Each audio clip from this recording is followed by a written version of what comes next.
Dennis Altman is the son of Jewish refugees. I think you remember that. And his most recent books are God Save the Queen, The Strange Persistence of Monarchies, and Death in the Sauna. Altman is also the Vice Chancellor's Fellow at La Trobe University in Baltimore, and he was the president of the AIDS Society of Asia and the Pacific. And he has been listed as one of the 100 most influential Australians ever. So it's with my full pleasure that I give you the floor. Thank you. Firstly, I apologize. I do not speak Italian. The little Italian I know comes from the fact that I like opera. And I don't think that I can use phrases like zitto, zitto, piano, piano very effectively today. And secondly, I want to thank a number of people, but particularly Lorenzo, who is really the person who inspired both the translation, retranslation, and my visit to Italy. I have been in Milan before. It's wonderful for me to be back here. And I'm very struck by the fact that I'm talking about a book that I wrote long before many of you in this room were born. And thinking about the changes over 50 years, there's so much that opens up for me, but I think I would want to begin by taking us back to 1968. Because 1968 was, I think, a year of extreme significance both in Western Europe and the United States. And one of the things that strikes me is that the passion that so many of us felt around the Vietnam War back in 1968 is being played out today in American universities around Gaza. And you've probably all seen some of the scenes at Columbia University, which bring back to me memories of participation in the anti-war movement. And in fact, there is a somewhat different history of the gay movement. And when I say gay, I'm using it in the way we used it then, which was essentially to include both women and men. So please don't assume that I'm being a male chauvinist. I'm using the terminology we would then have used. I think there's some significant differences between the evolution of the movement in different parts of the world. I am not very familiar with the Italian situation. I have a much greater familiarity with the French situation because I lived at one point in Paris. And of course, what I really do know about is the Anglo-Saxon world. One of the things that really strikes me is that back in 1968, the great fear of the American government was that Italy might become communist. Today, the great fear is that you might become fascist. And I think there is something very interesting that in both of those cases, there is a concern about the influence of Russia. Some things don't change. Other things, of course, change enormously. And I think that it's very hard for people today to remember the extent to which even talking about homosexuality was a radical act. For the early queer movements, coming out, declaring oneself as lesbian or gay was possibly the most dramatic way of making a political statement. Today, at least in Western democratic countries, that is no longer the case.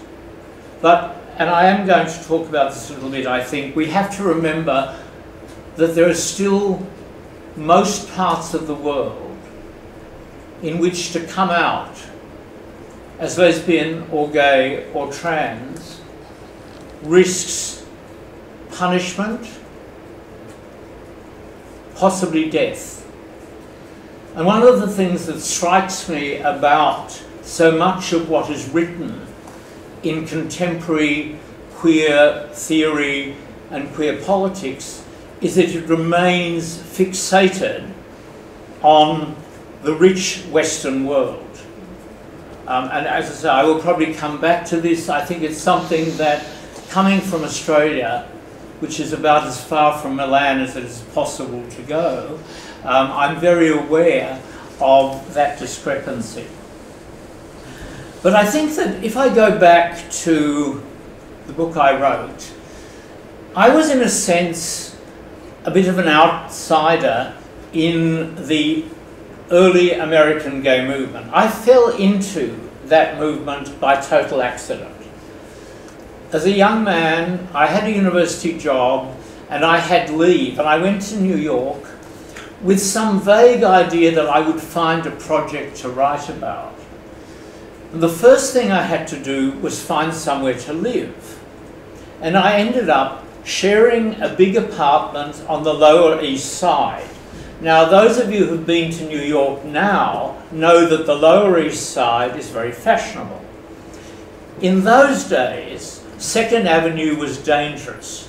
I actually was held up outside my apartment building once by a man with a gun.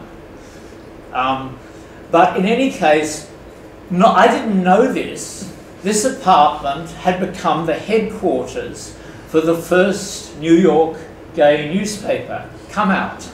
So suddenly here was I, this young Australian, in the middle of the new gay liberation movement in New York, and I had to write about it. And I remember walking the streets of New York with my typewritten prospectus for a book, trying to find a publisher, which I eventually did, which led to, in time, the book we're talking about. And I think there are several things I'd want to just remind you of that period. It was a period that we in Australia talk about the early 70s as a time of hope. And I think that there was something of that in Europe as well in the post-68 period. Now, I know there was also, in Italy, a time of very dramatic political tensions. There was a period of assassinations. We're an Anglo-Saxon country, we didn't go through that. But there was, I think, a sense of optimism. There's a very famous quotation from Martin Luther King. "The core of the moral universe is long, but it tends toward justice." And I think we all felt that with the opening up of what we would now call a queer movement, there was a possibility of changes that were very radical in the way we as homosexuals or as trans people understood our lives and were understood by the greater society. And when I say I was an outrider in that, unlike the American mainstream, I had been very influenced by radical radical readings of Freud. Particularly, and Nicola and I were talking about this coming down, by Herbert Marcuse. And in this sense, there are parallels, of course, to what would happen in Italy when Mario Mieli, some years later, wrote very much out of that tradition. Parallels also in France with my friend Guy Ockenghem, who also came out of that tradition. So in a funny way, I, as an English-speaking Australian, actually belonged more to the European tradition than I did to the American tradition. But the other thing that I think is really worth remembering, in a period when there is so much controversy around trans politics, is that in this period of the early 70s, there was an extraordinary amount of playing with gender. One thinks of Lou Reed, one thinks of David Bowie, one thinks of, I don't know if the Rocky Horror Show was big in Italy. We're very proud of the Rocky Horror Show because it was essentially an Australian invention. And looking back, there are, I think, two things that I find very interesting if we compare to the current debate. One was, there was a real sense that, yes, gender was something we could play with. And certainly that was true in pop culture. But at the same time, within the gay/lesbian movement, there was no real recognition of what would become a very significant trans-affirmation. And Lorenzo has pointed out quite correctly, and I should say I love Lorenzo's introduction to my book. I read it in Italian, which means I may have misunderstood crucial points, but I realised that Lorenzo, in a very lovely way, is arguing with me, as he should. And what I think he's arguing with is a position that probably we all felt in the 70s, namely that if homosexuality became more generally accepted, there would be a decline in people feeling the need to rethink their gender identities. And this is, of course, one of the many places where what the early movement expected has turned out to be wrong. Where I think the early movement was correct, and it's something that many of the more respectable organisations, particularly I think in the United States, have forgotten, was what we now call intersectionality. That is, the idea that our liberation could only be complete if it were part of a more general social and cultural liberation. And I raise that because I've been thinking a lot as I've been planning to come to Europe about the very troubling signs across Europe of a growth of right-wing authoritarianism. I am going to be tactful. I realise I am in a Mediterranean country about whose government I, as a foreigner, am not in a position to comment. But one of the most striking things in European politics this year, I think, has been the success of the right wing in the Dutch elections. Something that I don't think any of us would have predicted. And there is no doubt that over the last decade, we have seen a growth of a certain sort of authoritarianism. An authoritarianism that someone like Viktor Orban would in fact call democratic authoritarianism, in that it comes from, and we may well see it again in the US after November, it comes from popular election of non-democratic leaders. And this, I think, opens up very real questions for the queer movement. Most of the time, and I think we have to be careful, in general, authoritarian governments will be hostile to sexual and gender diversity. Now we see this most clearly at the moment, I think, in Putin's Russia. We saw it in Poland, although the new Polish government is rather different. We see it in Hungary with Orban. But there are, of course, exceptions. And one of the really interesting exceptions that you're probably not very conscious of in Italy is what's going on in Thailand.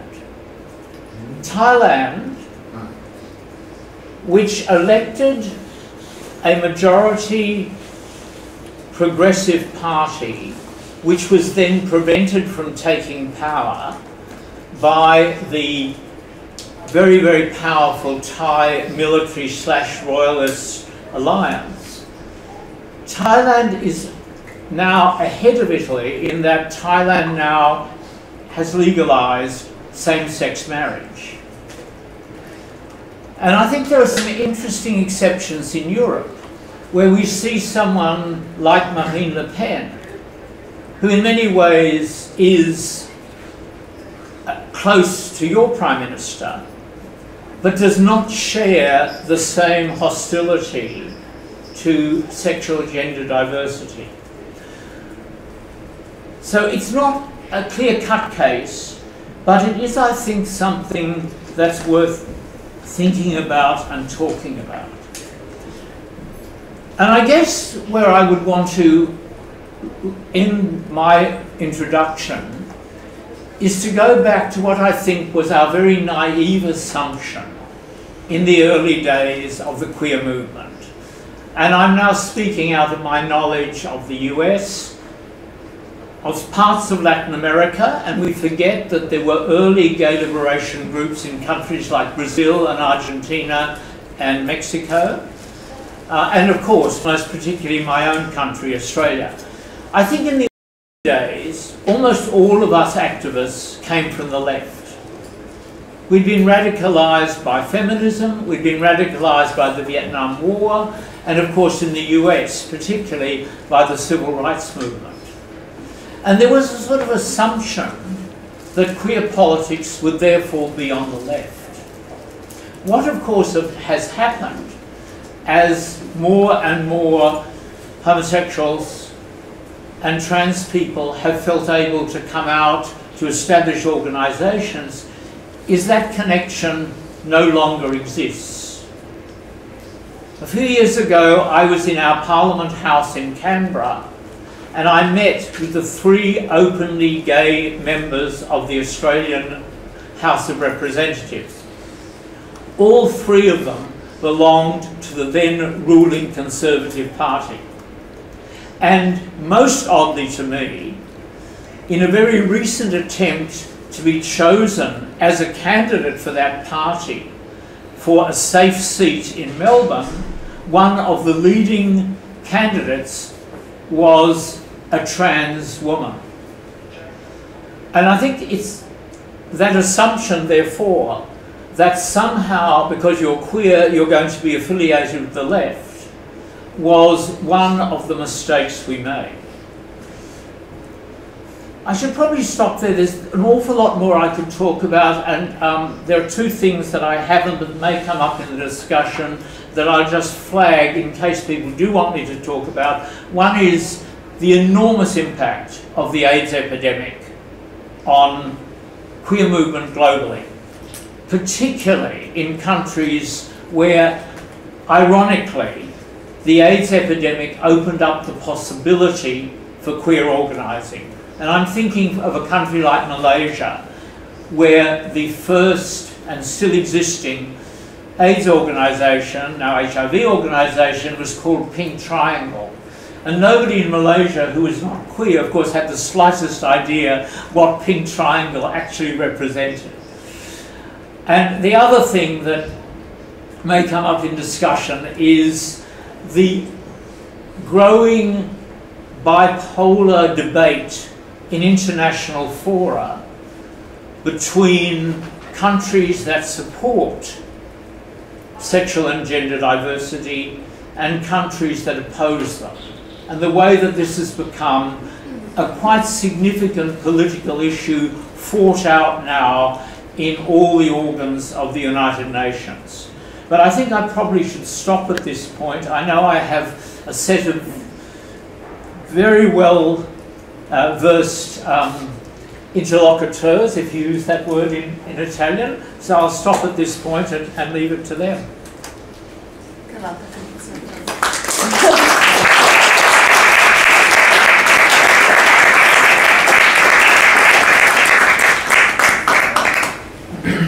So, thank you very much, Dennis, for first of all for writing the book, and then for being here with us. So, first, fun fact, you mentioned the Rocky Horror Picture Show, and you asked if it was something in Italy. I said it is, because there is a independent cinema in Milan, Mexico. It's called, and it's funny also the name, I think. That for, I think, 50 years, I don't know, but a long period of time, dedicated one night during the week for showing Rocky Horror Picture And people Show. turn up. And people turn up. And Yes. this was like my very first experience of what we can say camp culture or whatever, when I was in high school. I went there and I was like, am I dreaming? Wow, this is the best word ever. And so even in some sense, even decades later, it was still something, and I'm starting with this because it's what I felt reading your book now, so preparing this event. It's precisely this, that you were talking, this sense of hope, and this sense of a political participation that starts from a place of oppression, of course, discrimination, surely, but at the same time that really find places in which to be different as the way we were meant to be, and that have this kind of hope that, yes, we will get free, and also as, and I think I will go back to this later, but the conclusion of your book, so that will also lead to the end of homosexual, because then will be really non-relevant for any of us. So really a kind of idea of political participation that I think it's really interesting to compare with what we have now, in which maybe we face less direct oppression, less direct discrimination here in Italy, not everywhere in the world, as you have correctly pointed out, but at the same time, I think we don't even feel that kind of expectation toward the future, even if our condition is it's better. And I think there is something here interesting also about the question that I think it's all over the book, of course, that is the question of identity. And this is something I maybe would like, part that I would like you to talk about all the two different things that you mentioned, so it's epidemic and political divide in the world. But one other thing is the question of identity, precisely. And what I found very interesting, that was something that I thought about, but that was already very clear, is this relation between gender, I would say stereotypes, even if it's not maybe the correct word, but gender, the way in which we perform our genders, and class issues. When you talk about precisely the camp culture and the idea of reproducing some kind of stereotypes and some kind of way of behaving, and you show how they are spun through classes in different ways. So for instance, that you wrote that for women it's easier to find places in which to behave masculine when you come from a poor context and you have access to that kind of job market, because you can perform kind of jobs that are more, I don't know, more open to this kind of embodiment. And I think that there is something interesting here in the way in which we imagine our sexuality, our gender related to our class, that it's not only that, of course, two different kind of oppression interlace, but the fact that we can also find spaces of freedom and subversion through this kind of different interlaces. And this is something that for me was really relevant. Other two different, not really questions, more comments.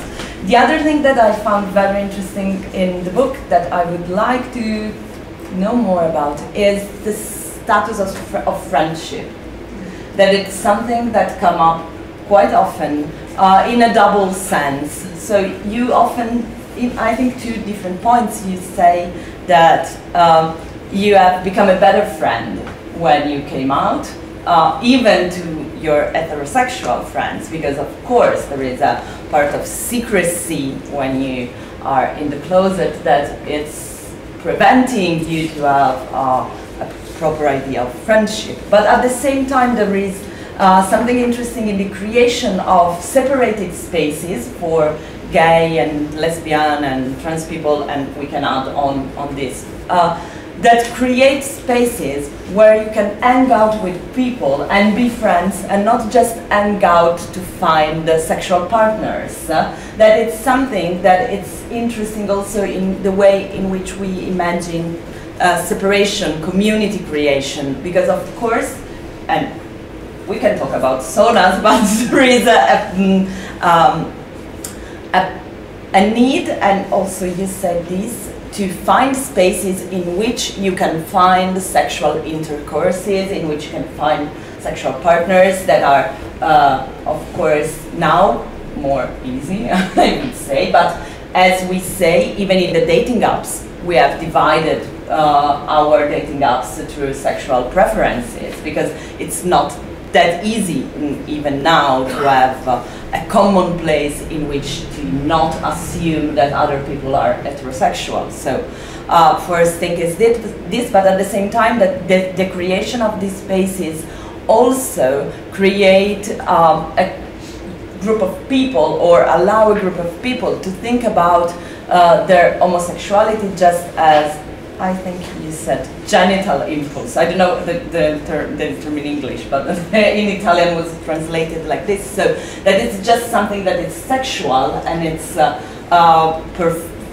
performance that you can put up only in that kind of spaces. And also, and so the creation of other spaces that are also spaces of friendship, I think it's very interesting also to think about political participation through different lines. And you said that the separation is a price to pay to build this kind of community, but at the same time to the reference that you can become a better friend with heterosexual, to allow us to think about friendship as a way of understanding alliances that I think could be a better term than alliances. And last point, it's precisely about sexuality, because of course there is a big part of what are the sexual preferences and the sexual behavior that construct the identity of homosexual, but there is also this idea that you point out, that there is a distinction between being homosexual and being known as homosexual. That is this kind of experience of being publicly gay or lesbian or whatever, that makes it a different experience, and that really, and I go back to the question of identity, that maybe is the only question I have, but that it's precisely this idea of having an identity that is multi-phase, and that it's not just linked into sexuality, but also in which sexuality plays a very important role. There is an interesting passage when you say that the publicity of the homosexual experience also makes heterosexual people thinking more about their own sexuality, because you cannot take it for granted that is the norm and that it's something that is natural in many, many senses. And so there is this, again, interlacing of sexuality and identity that I think is very interesting to read from a book that comes from the past but still speaks to us, I think, in many ways. Should I respond? I think, as you like better, I think that we're supposed to have a first round, and then we can discuss more freely. Okay. But if you feel the urge to well, I'll make 3 very quick points. Yes, yes. One is, of course, we all have multiple identities. At the moment, given what is going on in the world, I often feel my Jewish identity is more significant than my gay identity.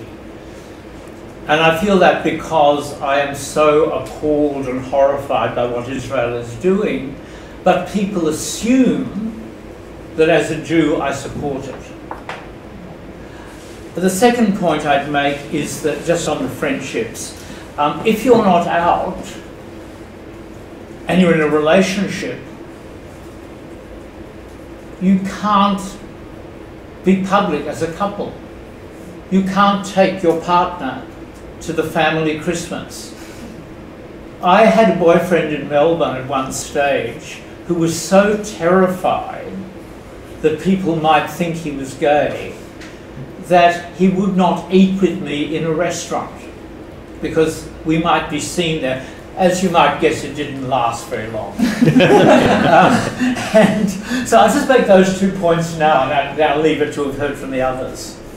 Well, thank you for what you just said about a multitude of identities. I think this is one of the most important points of your book in some way, and of our discussion today here in the Mediterranean state that we are.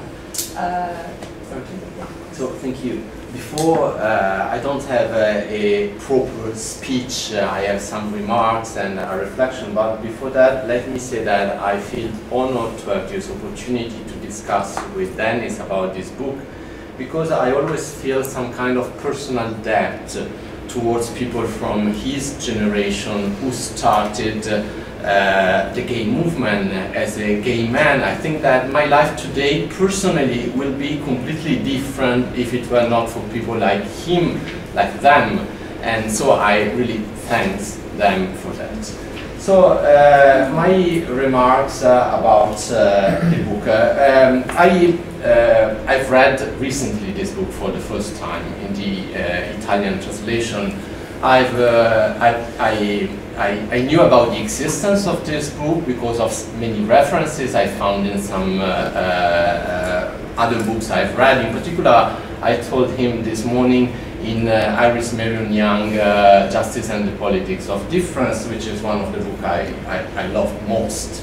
And but I didn't read the book before. And while reading it, I found a lot of similarities, of course, with Mario Mieli books, who probably took a lot from this book. This book was published before Mieli's book, and of course, even if with some differences with Guy Hockenheim, Le Désir Homosexuel. But I think that even if all these books are very important historical documents and very fascinating nowadays for their radicalities and views, I think that this book, of course, has got old, but in a better shape compared to those books. It can tell to us today much more than those books. In part because partially those books, in at least, were very radicated in the local context of those times, while this book in some way has the capacity to anticipate some transformation, to foresee some transformation. But also because this book is more accessible to a larger public.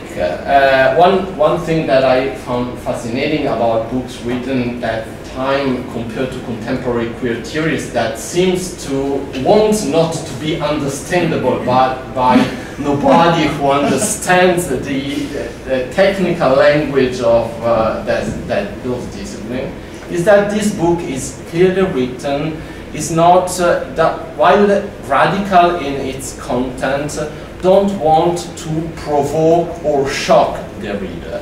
Can be perfectly read by a straight person, probably also at that time, that, well, would have been impressed, but not shocked. There is not this intention. And I also like the fact that while the authors affirm clearly that his position is a radical one within the gay movement, he is very correct towards more liberal stance within the movements. He recognized the role that those movements, more liberal ones, have given to the process of gay liberation or coming out of gay people. And he seems to think that while his faith is a radical one, there may be different ways of fighting for the same struggle and to contribute for the same struggle. Today this may sound obvious to us, but I don't think that, at that time, in that period, it was so obvious. If you read Mario Mieli is not that respectful towards older generation of gay people and gay movement as this book is. Okay. Another thing that I like a lot of this book and of similar books written at that time is that this is, I think, a distinguished feature of the radical position within the gay movement still today, the universalism. I mean, they were not fighting for the interests and for the rights of a specific group. They were not lobbying. They were fighting to liberate everyone. They thought that the gay struggle was a struggle to liberate also straight people. It's not a struggle to obtain some recognition or some rights for a minority. Okay, so the radical potential of this liberation that was aimed also to eliminate the reason for the very existence of homosexuals and heterosexual people. Okay, so this is something I really appreciate, and I still feel something that we should probably came back to, because my impression is that today, the time we're living now, under many respects, are more similar to the situation with some differences, of course, important ones. But in the gay movement, in the LGBT plus movement, it is under many respects more similar to the situation that was before the radical gay movement of the 70s.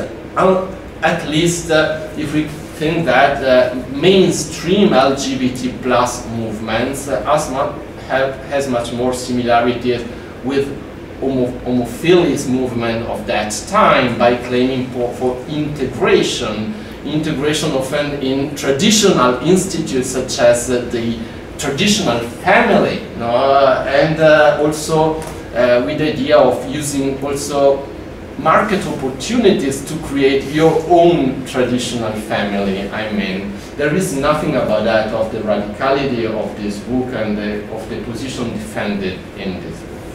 And my reflection is that, well, of course, it is mentioned also in the book, homophobia has different roots, historically speaking. I think that homophobia in part is based on some kind of fear or aversion towards sex and sexuality. Okay, this is the idea which is more commonly associated with the religious positions towards homosexuality, that they are positions which are critical of sexuality as such, tends to reduce sexuality to reproduction, and all forms of sexuality which is not reproductive is condemned for that reason. Okay?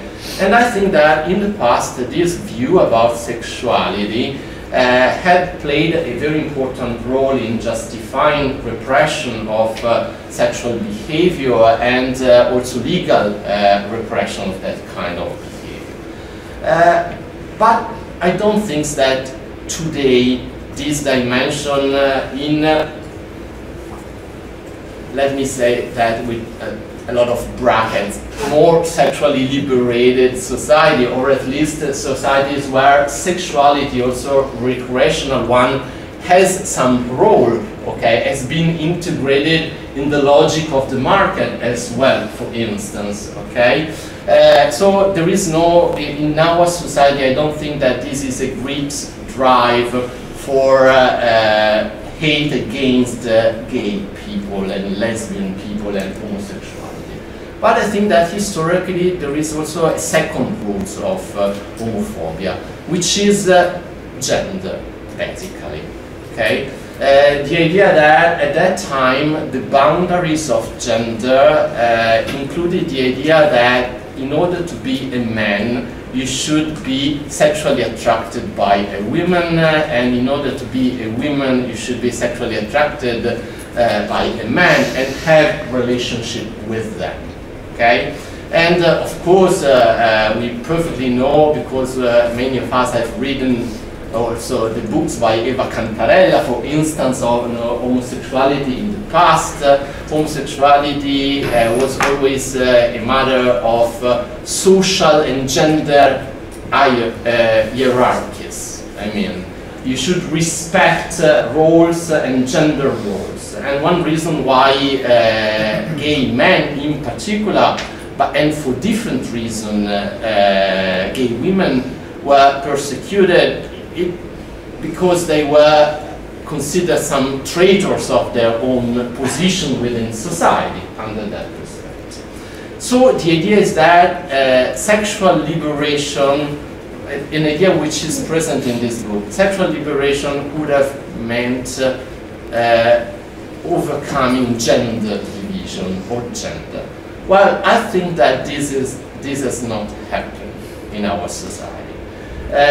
What this kind of book can really consider, can foresee, I think, is the possibility to redesign gender boundary in order to accommodate homosexuality within those boundaries. I think that today, among people I know, the people who are more committed to policing gender boundaries often are gay men, okay? And representing such stereotyped idea of masculinity. That, I think, has as a consequence the complete inability today to understand the perspective of feminism or of women on some issue.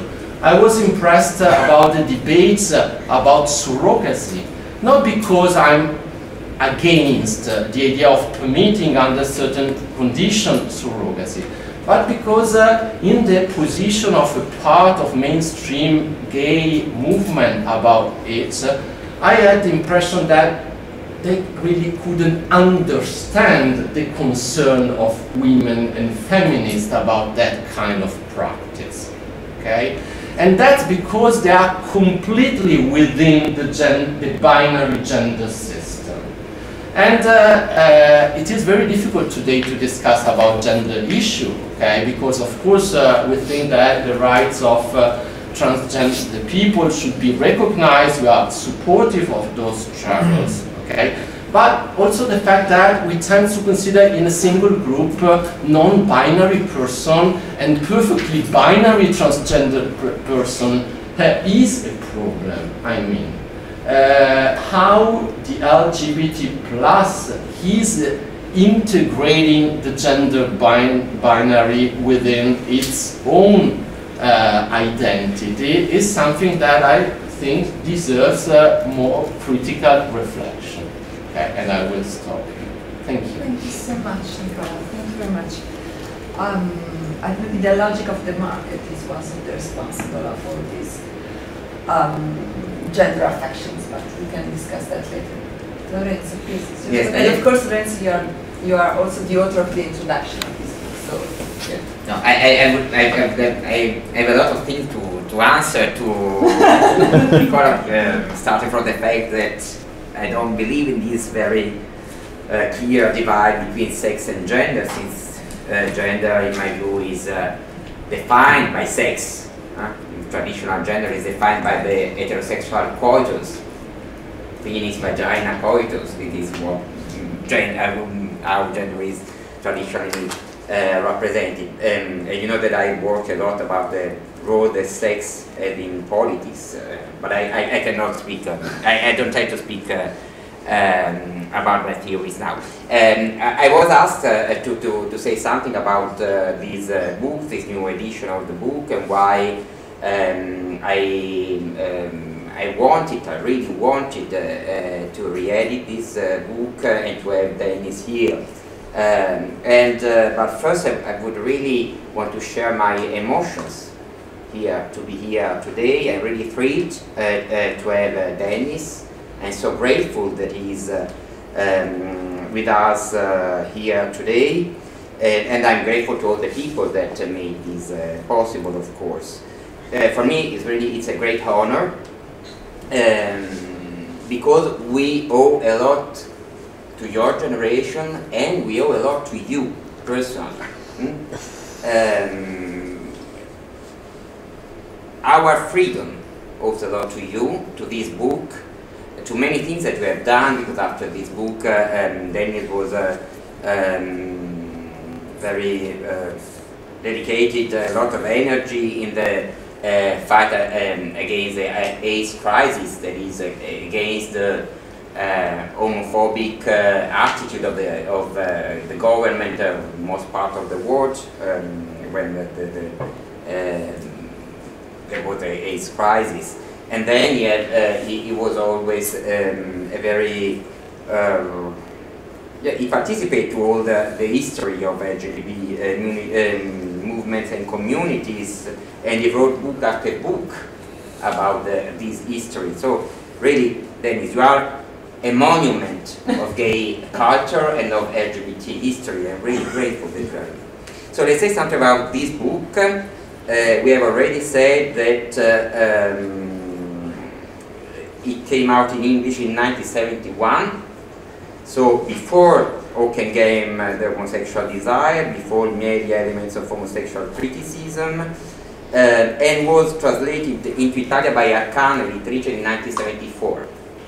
By Florence Colombo and Alfredo Cohen. Alfredo Cohen was a very important gay militant at the time.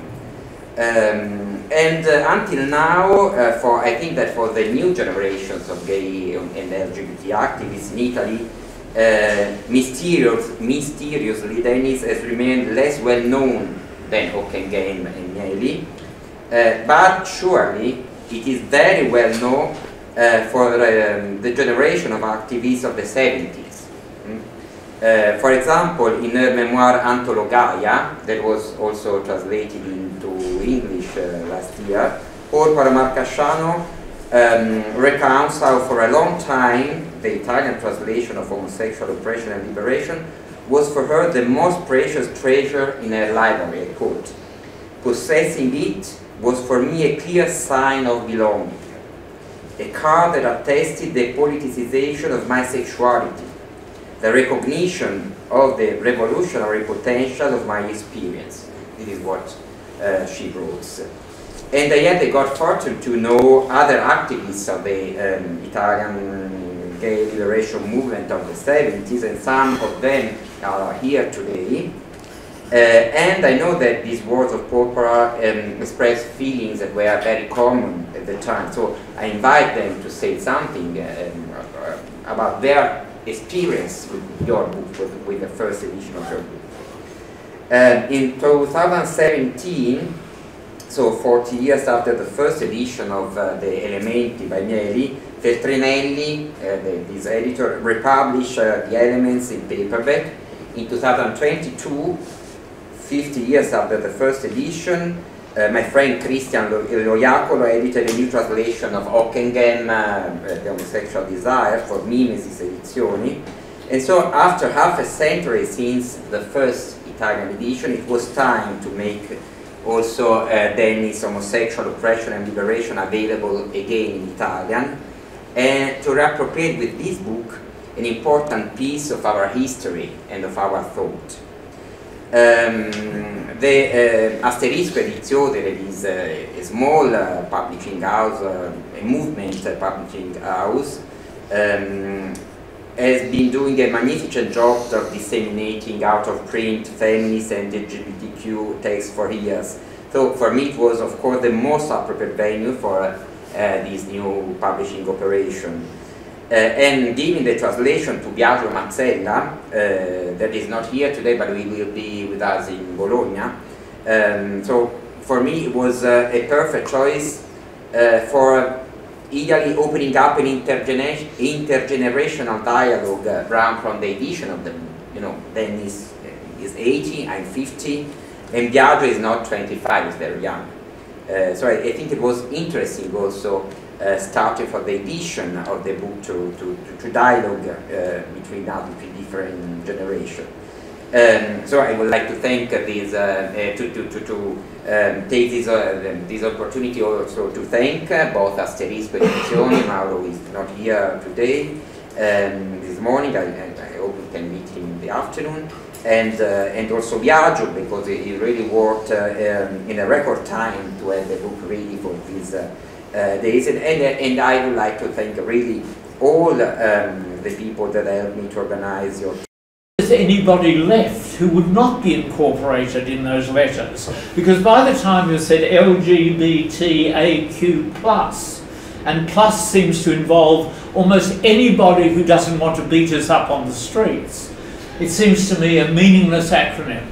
So in that sense, and here we can be in agreement, I think being queer is very useful, and I think queer is particularly useful because it gets round the fact that those particular terms are in fact based on a very Eurocentric idea of sexuality and gender. And so and this would actually take me back, I think, Nicola, to some of what you were saying. If you look at the way in which people who behave outside the conventional norms of gender in Pacific countries, in South Asia, in parts of Africa, there is a different concept of how sexuality and gender are interconnected and are understood. There is a different language. Interestingly, in South Asia, there was much greater willingness to recognize, quote, a third gender, which is a term that people will use, than there was to legalize homosexuality. So homosexual behavior is still illegal in Bangladesh, Sri Lanka and Pakistan, whereas there's recognition of a third gender. And there are countries like Iran and possibly now Afghanistan where actually if you're homosexual you are sent off for gender reassignment, because that is an easier concept to understand than to understand that a woman might be attracted to another woman. So I think that in that sense, queer becomes extremely important because it gives us a term that is broad enough to cover a much wider range of experiences than those of us who live in, let's always remember, a very privileged minority of the world. I know there are issues in Italy. I understand that there are some real concerns. And I understand that because we in Australia have gone through some of the same debate. But at the same time, we should never forget that we are very privileged. We're very privileged as academics, but we are particularly privileged because neither the state nor the people on the street want to beat us up, torture us, or possibly kill us. And so the last point I'd make is I know that one of the huge issues in Italy is a question of refugees and asylum seekers. The issue I've been most concerned about as an activist in Australia over the last 5 or 6 years has involved queer asylum seekers. We have a terrible record. Australia, I am very ashamed of how we have dealt with some of our asylum seekers, but we do have recognition by the government that queer asylum seekers face a double problem. when they arrive, they will often be rejected by their diasporic community. And luckily we have a current minister who is very aware of this and who's actually trying to figure out if there's anything the government might do to make this easier. But it seems to me that one of the things I haven't read much about when I've tried to read about queer politics in Italy is refugees and asylum seekers. And tentatively, as an outsider, I would suggest that that should be the most important central concern for an activist now, today, working in Italy. I'll stop there.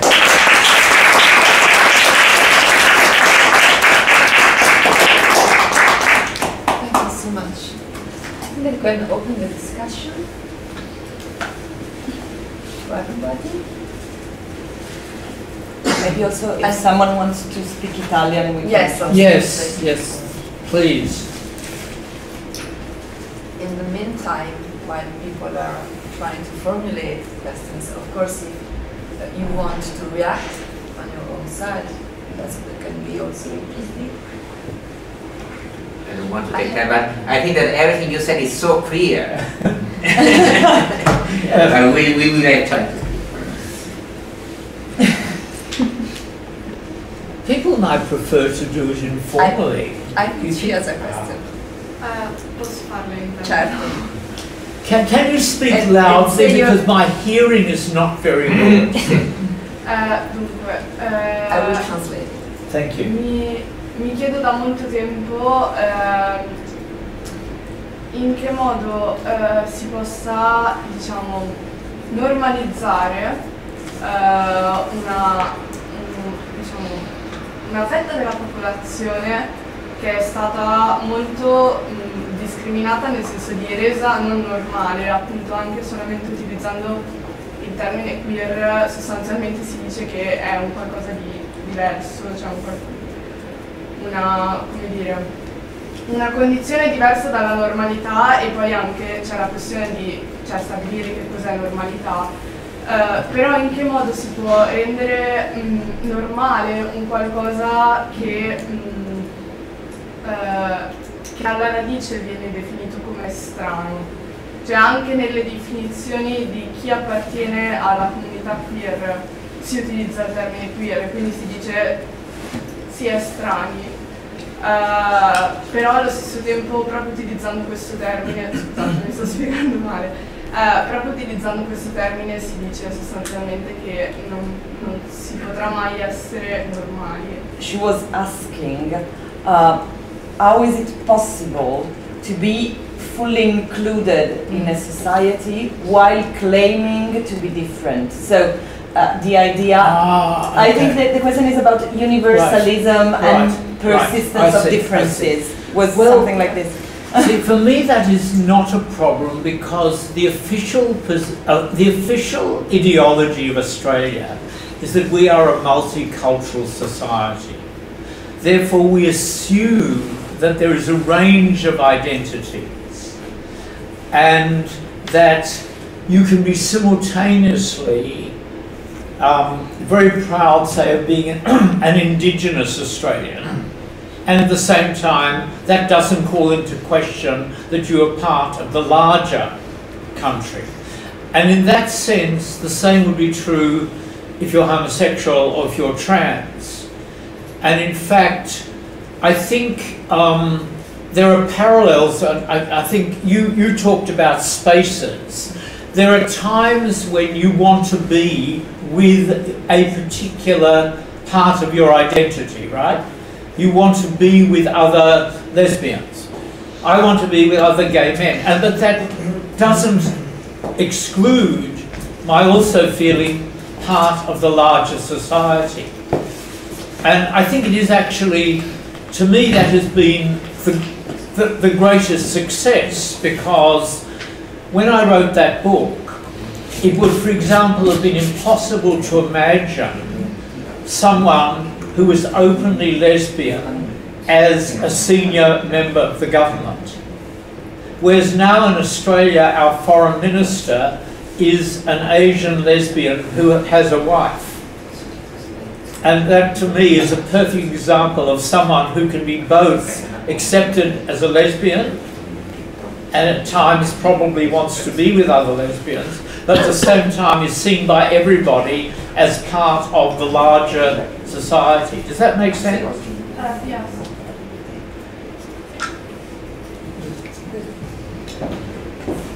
I read one of your interviews, and you say something like, what is memory for me, it's history for most of my audience, and it's true because, for example, you was born in 1943 and I was born in 1993, so it's a little bit different. For me, your book is a document. Yes. And starting from this awareness, I ask you, with respect to which questions and issues have you met obstacles in your dialogue with the younger generation of gay and queer activists, if you did, of course? It's a very interesting question.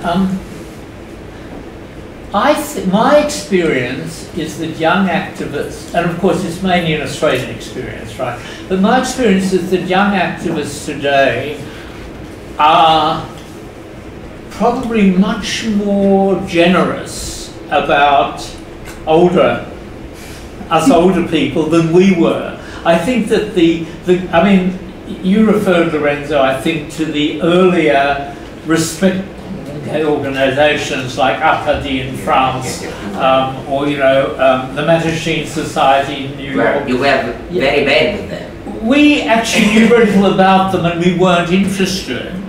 I'm quite involved in the queer archives in Australia, and what strikes me is that there are a lot of young activists who really are fascinated and want to talk to and have cross-generational dialogue. On the other side, so nothing is ever simple, right? On the other side, I think that among many activists, there is a demand for ideological purity, and people get attacked far too easily for saying the wrong thing. I mean, when we were having dinner last night, I talked about how my experience in the United States is that I often get into trouble because I say things that are ironic, and Americans do not get irony.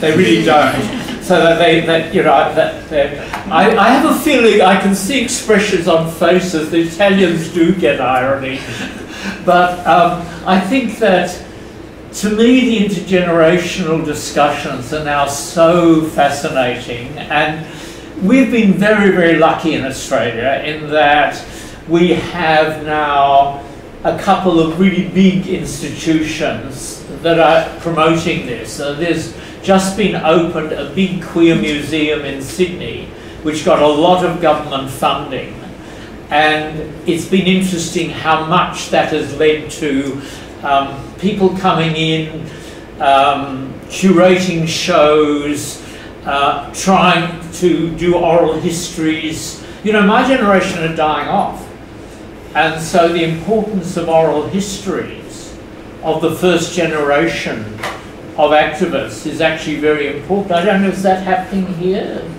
People doing oral histories? Yes, there are also an interesting attempt to create a queer archive in Milan, precisely through oral history, and there are some attempts around Italy. Yeah. I mean, I get the impression from reading Facebook, and I mean, I'm Facebook friends with a number of people here, that there's a huge amount of activity going on all over Italy. And interestingly, often in places I wouldn't expect, like Paris. But there seems to be conferences, discussions, film screenings. So I actually feel quite positive about a sense of intergenerational discussion going on. And I have to say, I have a Peter Pan complex, which means I much prefer people who are younger than people of my own age. I have a question for you. Last week in Milano there was a meeting, and also Justin Nelson participated. He's the president of the United States Gay and Lesbian Chamber of Commerce, and he said this: money moves minds. So at the beginning of the gay movement, capitalism was like the devil. At a certain point, our community, there was a turning point, and a part of our community used the power of economy as a weapon, and it worked. And then I think now there is also some backlash because everybody rainbow washes anything. So I also currently, in this period, I have very difficulties even living in Milano and being strongly connected to the LGBT community in Milano, to understanding what is our present, so what is our future. And so really, I don't really have a question, but do you, and I understand the separation between the Western cultures and the, let's say, rest of the world. I graduated in Japanese history, so I'm very sensitive about other ways of thinking.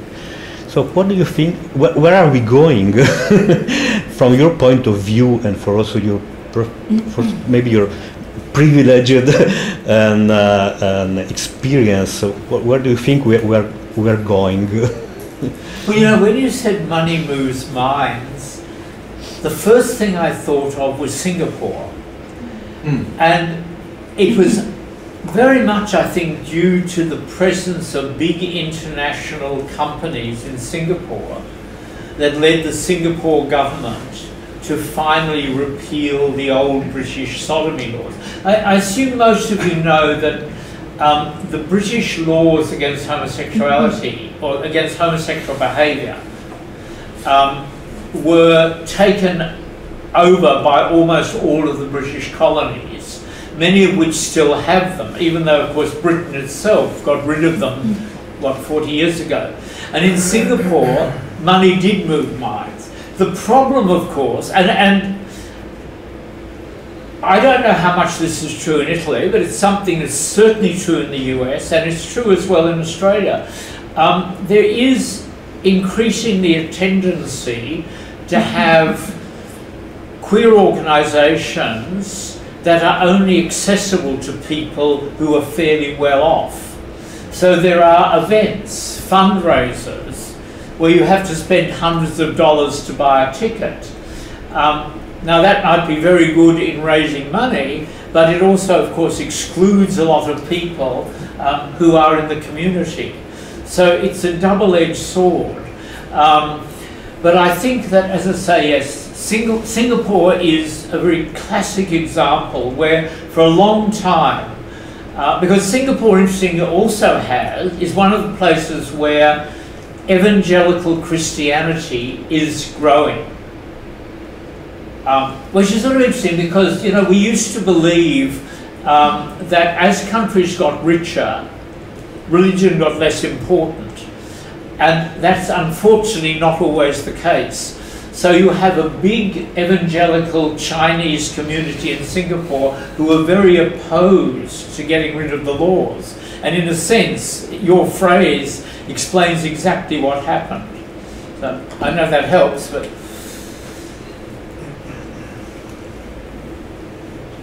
May I add something about the conversation that is going on, because I wanted to say something about the new generations.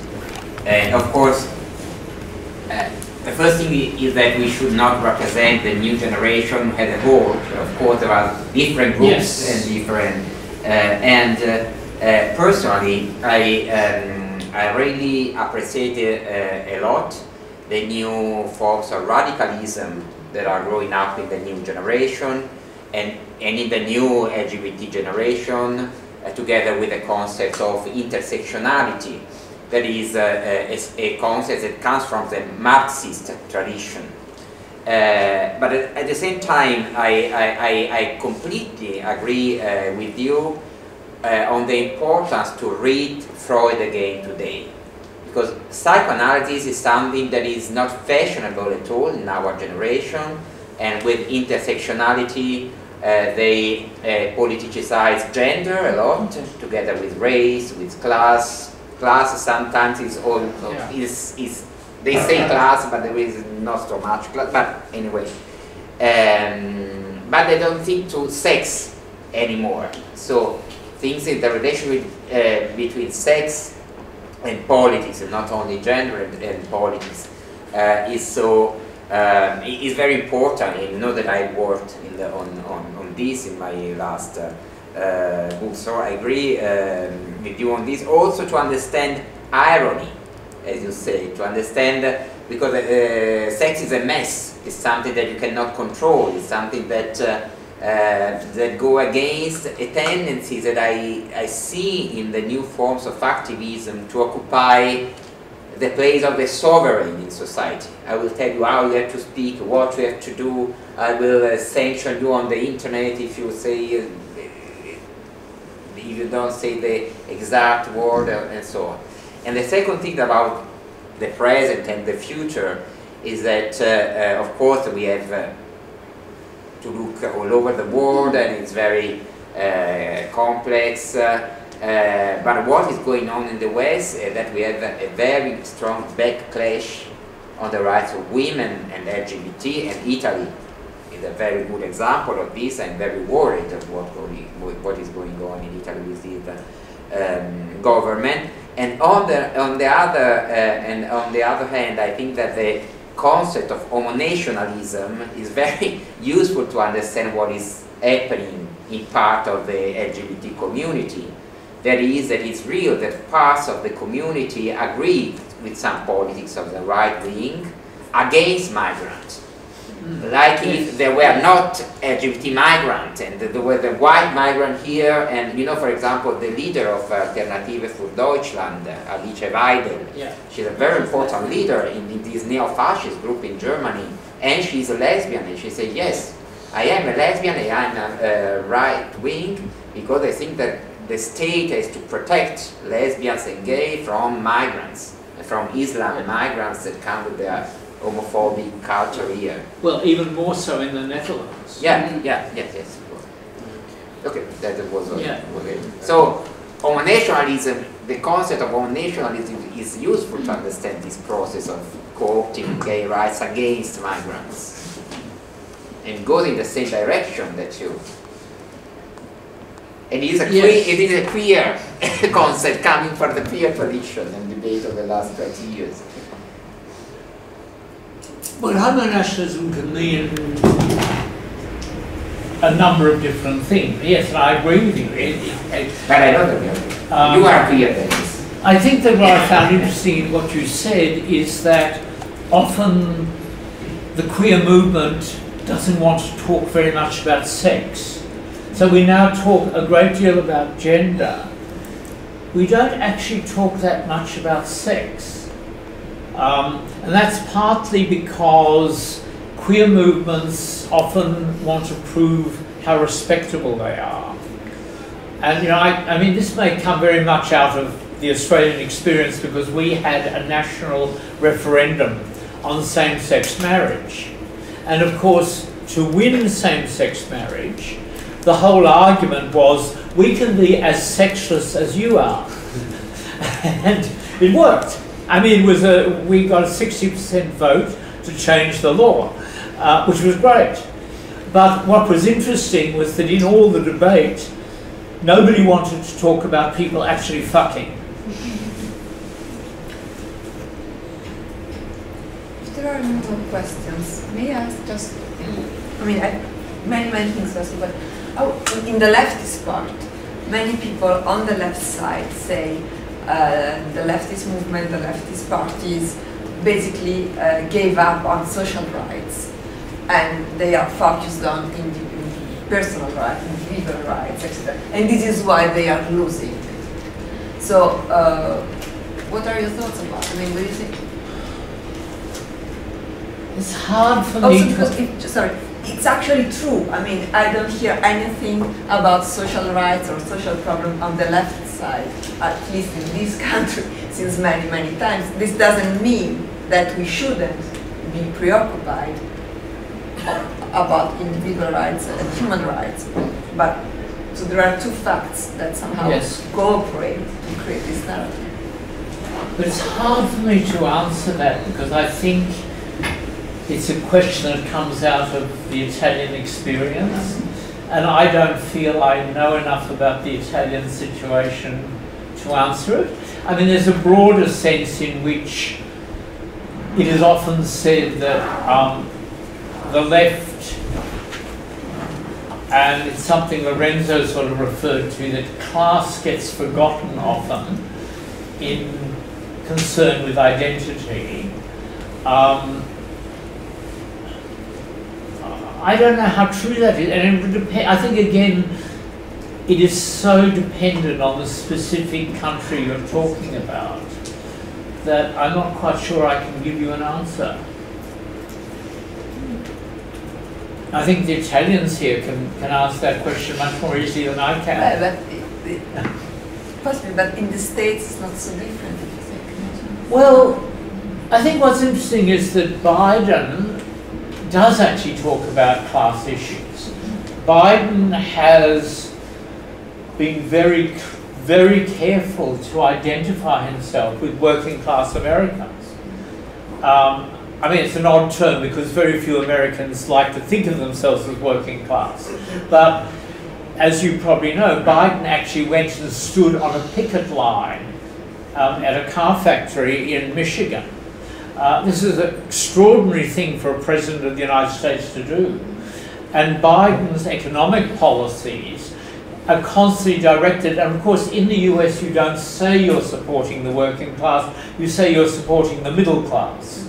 But I think the whole thrust of what is called Biden economics is actually an attempt to win support with class issues. If you go to Britain, the Labour Party in Britain, I think, is doing very similar things. They are doing things like defending the National Health Service, which the Tories are doing their best to destroy. So I don't think it's universally true.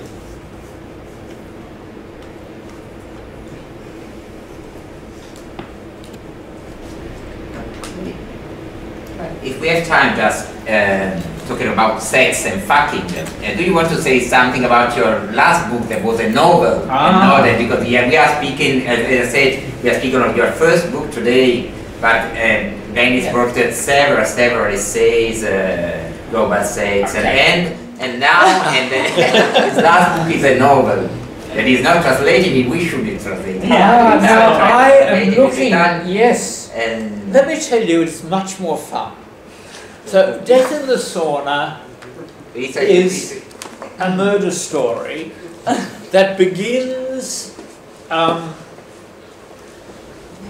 it came out of lockdown. It was, we like you had massive lockdowns in 2020, 2021.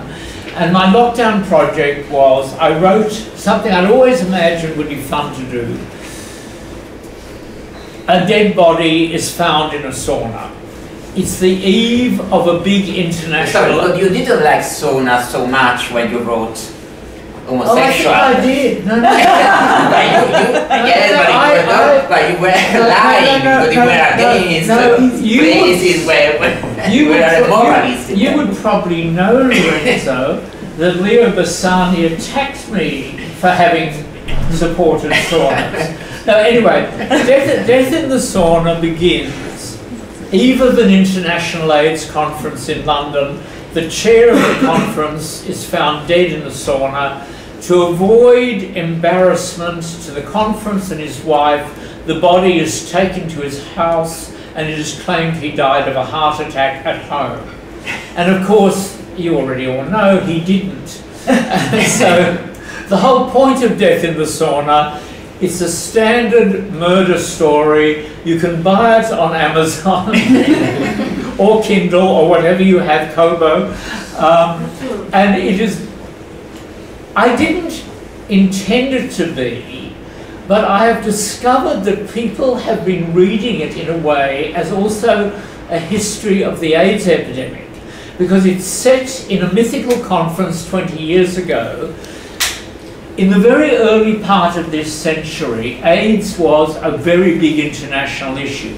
You had George W. Bush, Tony Blair and Jacques Chirac, all very committed to a global fight against AIDS. Quite extraordinary moment. And so there's a lot in that book that actually, although it's entertainment, it's a murder story, the whole point is, you know, anybody could have done it and you have to guess who did it before the author tells you. But it also, as I discovered when I've been interviewed, tells you something of the history of AIDS. And I think it's fascinating that we get to the end of today, and that's the first time we get to talk about AIDS, which for gay men, globally, is probably the most significant event of the last half century. A world war. Yeah, yeah. I mean, I'm aware that in Italy, the majority of cases, I think, were ID users, right? Not gay men. Whereas in my country, 90% of cases were homosexual men. But yes, it was war. It was an extraordinary, horrible period.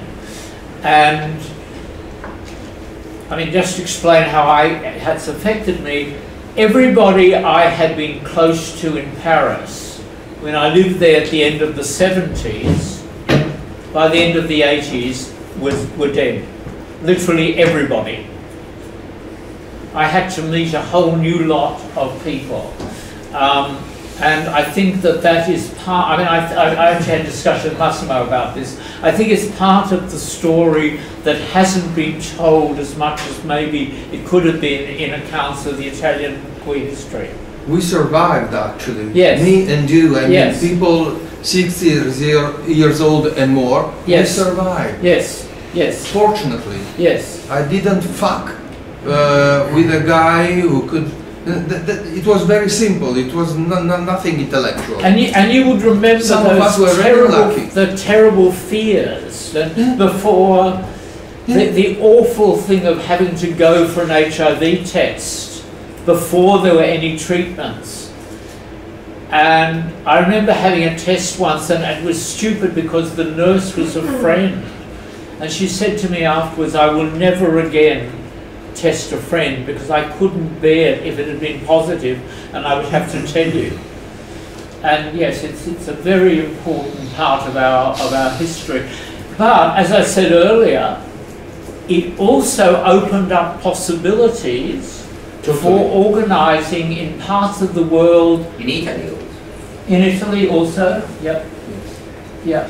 Well, you actually, I mean, one of my first trips to Italy was the International AIDS Conference in Florence in the early probably 92, 93, I'm not sure. Stefano Vella, I don't know if the name means anything to you, but he was the leading Italian medico, I think, in that period. Can I say one small thing? I don't have any question for you, but I just want to speak about my personal experience about your book. When I buy your book, I was 16 and was quite a teenager in a small town of Italy, and before it's not easy to explain why this was why I knew your book simply by a newspaper, but I hadn't read any kind of book speaking about gayness before, and so this is my first and still somehow my most important book of my life, because creating, especially in printing, in all my work, in all my political work, and my personal in my drawing. Because before reading your book, I didn't know Freud, I didn't know Isherwood, I didn't know Derrida, I didn't know Marx. After this, all started in my life. After this, I was quite young. I took, I got in touch with the oldest gay movement that was Fuori. I've been working in a small group in my town. I got in touch with the group of this town. I was friend of Corradolevi, Marianieri, the first leader group of that time. And then many things I think are gone nowadays. What I want to say is that so much has changed, but so much also has not changed. Sometimes it's difficult for me to say that at the same time I must consider that gayness has grown and gay friendship has grown up and developed, and at the same time homophobia has increased. And there's one important thing that I wanted to tell you, is that during my different contact of my life, many persons inside, at the same time inside the gay groups, when I was speaking about my, not just my experience, my inner vision of the liberation, several people told me, keep quiet, baby, liberation never excites.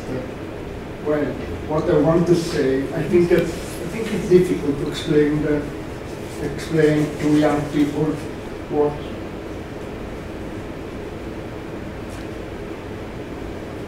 how was so